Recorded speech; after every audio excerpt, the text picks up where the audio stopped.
ధ్యానయోగం ధారణా మార్గం. ఆధ్యాత్మిక విషయం పూర్తిగా వ్యక్తిగతమైంది. ప్రాపంచిక విషయాల మాదిరి సామూహికం కాదు. ఎవరెవరి మనోభావాలను అనుసరించి వారు నిర్ణయం తీసుకోవాలి. గుడ్డిగా ఇతరులను అనుసరించరాదు. మనస్సుకు పూర్తిగా సంతృప్తి, బలమైన నమ్మకం కలిగిన మార్గాన్ని ఎంచుకోవడం మంచిది.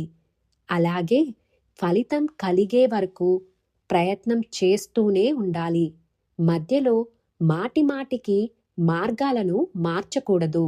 ముందు నిర్ణయించుకున్న మార్గంలో ప్రయత్నం చేసినా సరైన ఫలితం రాకపోతే వేరే మార్గం తీసుకోవడం తప్పనిసరి అవసరం.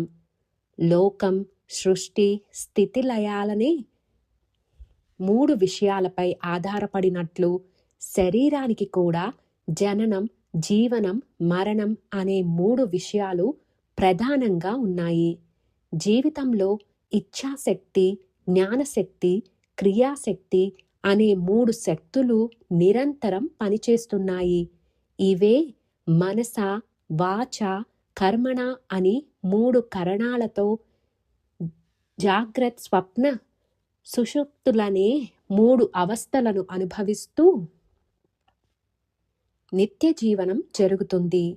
భూత, భవిష్యత్, వర్తమానాలనే 3 కాలాలపై నిత్య జీవన విధానం ఆధారపడి ఉంది. నిన్న జరిగింది, రేపు జరిగేది దృష్టిలో పెట్టుకొని నేటి జీవనం సాగుతుంది. తిరిగి నేడు జరిగింది రేపటికి నిన్న అవుతుంది.